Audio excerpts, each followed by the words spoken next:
Hello everyone, आज के इस वीडियो में हम बात करेंगे एक और नई वैकेंसी अपडेट की जो आप सभी एस्पिरेंट्स के लिए आया है ऑयल इंडिया लिमिटेड की तरफ से। तो आखिरकार क्या है वैकेंसीज, किस पोस्ट के लिए करना होगा अप्लाई, कौन कौन है एलिजिबल, क्या रहेगा सिलेक्शन प्रोसेस, सारे सवालों के जवाब आपको मिलने वाले हैं इस वीडियो में। वीडियो का एंड तक जरूर देखिए। तो ये है डिटेल नोटिफिकेशन जो ऑयल इंडिया की तरफ से जारी हुआ है। यहाँ पर आप देखेंगे डिफरेंट वैकेंसीज हैं डिफरेंट पोस्ट के लिए। तो एक एक को हम समझते हैं। सबसे पहले है सुपरिटेंडिंग इंजीनियर प्रोडक्शन की। टोटल 3 वैकेंसीज हैं, कैटेगरी वाइज ये वैकेंसीज है। ये है इसका ग्रेड एंड स्केल पे, और अपर एज लिमिट जो रहने वाली है वो आपकी 32 ईयर्स रहेगी।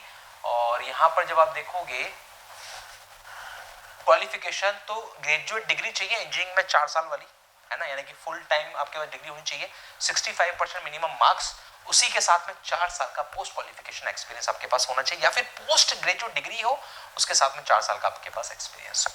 ठीक है, ये इन्होंने यहाँ पर दे रखा है। उसके बाद फिर आप आगे बढ़ेंगे तो जो सबसे इंपॉर्टेंट है वो है आपके लिए सीनियर ऑफिसर। इसकी वैकेंसीज यहाँ पर ज्यादा हैं ब्रांच वाइज। जब आप देखोगे तो सीनियर ऑफिसर केमिकल की टोटल 6 वैकेंसीज हैं। ये रहने वाला है आपका स्केल ऑफ पे। ये अपर एज लिमिट यहाँ पर दे रखी है 29 फॉर द जनरल और ईडब्ल्यूएस, ओबीसी 32 जैसे होता है छूट वाइज। और यहाँ पर पोस्ट ग्रेजुएट चाहिए केमिस्ट्री में। जब हम इंजीनियरिंग में बात करें तो हमारे इंजीनियरिंग सेगमेंट में सबसे पहले आप देखोगे तो chemical engineering senior officer 6 vacancies हैं। ये रहेगा आपका, ये सेम रहने वाला है। बैचलर डिग्री चाहिए केमिकल इंजीनियरिंग में 4 साल वाली विद मिनिमम ये एक्सपीरियंस की बात यहाँ पर नहीं की गई है। फिर हम देखेंगे सिविल में टोटल 5 वैकेंसीज हैं। फिर आप देखोगे इलेक्ट्रिकल में 5 वैकेंसी, सब कुछ बाकी सब कुछ सेम रहने वाला है यहाँ पर। इलेक्ट्रिकल की जब बात करोगे तो electronics, electrical and electronics engineering, electrical communication engineering, ये सब ब्रांचेस यहाँ पर एलिजिबल रहने वाली हैं। पेट्रोलियम की एक है, फिर ये हमारे काम की नहीं है। सीनियर ऑफिसर आईटी की जब बात करोगे तो 3 वैकेंसीज हैं यहाँ पर। वैकेंसी जरूर कम है यहाँ पर। आप देखो मैकेनिकल में 35 नंबर ऑफ वैकेंसीज यहाँ पर दे रखी हैं। ये है कैटेगराइज बाइफर्केशन। ये सारी ब्रांचेस में अगर आपने कर रखी है डिग्री 4 साल की और 65% आपके पास है तो आप एलिजिबल रहने वाले हैं। अब हम और समझते हैं इसके बाद और क्या है डिटेल जो हमको जाननी है। ये सब आपकी नॉन टेक्निकल पोस्ट हैं। हम लोग बात करने वाले हैं टेक्निकल पोस्ट की। बहुत सारी पोस्ट यहाँ पर दे रखी है सीनियर ऑफिसर की, टेक्निकल नॉन टेक, तो ये सब आपकी नॉन टेक्निकल पोस्टें हैं। फिर ये आपकी एक और technical post electronics and communication, total 9 vacancies हैं। ये रहने वाली है आपकी क्वालिफिकेशन। फिर उसके बाद हम लोग आगे बढ़ते हैं तो ये है फिर कॉन्फिडेंशियल सेक्रेटरी और हिंदी ऑफिसर, ये भी हमारी नॉन टेक्निकल पोस्टें हैं। देन फिर इसके बाद और हम लोग देखते हैं क्या है डिटेल्स। तो यहाँ पर आप देखोगे सुपरिटेंडिंग इंजीनियर प्रोडक्शन, मिनिमम 4 साल का एक्सपीरियंस जो वहां पर मेंशन था। सीनियर ऑफिसर में वहां नहीं था, लेकिन यहाँ पर आप देखोगे तो मिनिमम 2 इयर्स का पोस्ट एक्सपीरियंस यहाँ पर सीनियर ऑफिसर सिक्योरिटी में बता रखा है। और हम देखते हैं हमारे जो इंजीनियरिंग वाले सेगमेंट हैं उनमें क्या ऐसा है। तो आप देखोगे उनमें कोई एक्सपीरियंस की नीड नहीं है। यहाँ पर जो और नॉन टेक्निकल वैकेंसीज हैं उनमें आपको एक्सपीरियंस चाहिए, वहां पर एक्सपीरियंस की नीड नहीं होगी सीनियर ऑफिसर टेक्निकल वालों में। फिर आप देखेंगे और आगे हम चलते हैं इसमें नोटिफिकेशन में। सैलरी ऑलरेडी हम लोग देख चुके हैं सैलरी क्या रहने वाली है। Application fees 500 rupees plus taxes रहने वाले जनरल और ओबीसी के लिए, बाकी के लिए कोई फीस यहाँ पर नहीं रहेगी, ये यहाँ पर दे रखा है।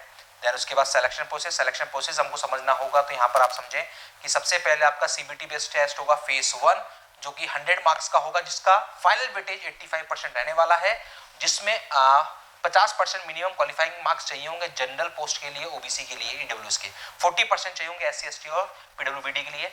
पर्सनल इंटरव्यू जो है वो आपका 15 मार्क्स का होगा। तो ओवरऑल फाइनल मेरिट जब बनेगी तो 85% वेटेज दिए जाएंगे, इन मार्क्स को 15% वेटेज होगा। इस मार्क्स का कोई क्वालिफाइंग मार्क्स यहाँ पर आपको नहीं चाहिए। यानी कि सिलेक्शन प्रोसेस सिंपल साफ दे रखा है कि आपको चाहिए होगा एक एग्जाम देना होगा, उसके बाद देना होगा आपको इंटरव्यू। सीबीटी जो टेस्ट है वो आपका टोटल 1 आवर एंड 30 मिनट्स का होगा, 1.5 घंटे का होगा आपका सीबीटी टेस्ट, जो जिसमें आपको बाकी सारे बहुत सारी चीजें पूछी जाएंगी उसके बारे में और अभी बता दी जाएगा। और उसके बाद फिर जो पीआई होगा और पर्सनल इंटरव्यू जब होगा तो वैकेंसीज के 5 गुना कैंडिडेट्स को शॉर्टलिस्ट किया जाएगा इंटरव्यू के लिए।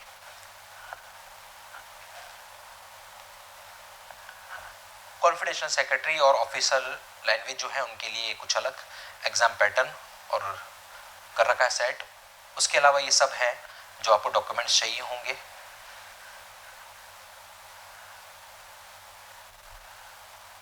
पोस्टिंग कहीं पर भी हो सकती है आपकी।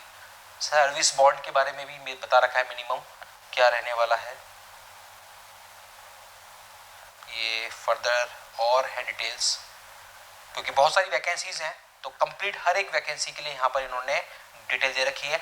एप्लीकेशन आपको ऑनलाइन फिल करना होगा। ऑनलाइन फिल करोगे तो ऑयल यानी कि ऑयल इंडिया लिमिटेड की वेबसाइट पे आपको जाना होगा, वहाँ पर जाके आपको अप्लाई करना होगा और अप्लाई करने के बाद आपको एप्लीकेशन फीस सबमिट करनी होगी। ये है पूरी यहाँ पर डिटेल्स इस नोटिफिकेशन में दी हुई। तो आप में से वो स्टूडेंट जो कि इंटरेस्टेड है, ध्यान रखें 26 अगस्त से फॉर्म स्टार्ट हो चुके हैं। लास्ट डेट रहेगी 26 सितंबर और यही है आपकी एज की कट ऑफ डेट भी, तो ध्यान रखिए। और एग्जाम डेट सीबीटी के दे रखिए 1 नवंबर टेंटेटिव है, जो हो सकता है बाकी और फर्दर आपको अपडेट कर दिया जाएगा। देखो ये जो भी एक्सपीरियंस या क्वालिफिकेशन जो भी कुछ मांगा गया है उसकी कट ऑफ डेट 26 सितंबर यानी तब तक आपके पास फुलफिल होना चाहिए। तो ये है इस वैकेंसी से जुड़े हुए सारे लेटेस्ट अपडेट। तो आप अगर चैनल पे नए, चैनल को सब्सक्राइब जरूर कर लो, क्योंकि वैकेंसी से जुड़ा हुआ हर एक अपडेट आप तक पहुंचता है सिर्फ और सिर्फ इस चैनल के माध्यम से। मिलते हैं अगले वीडियो में अगले नए वैकेंसी के लेटेस्ट अपडेट के साथ। Thank you.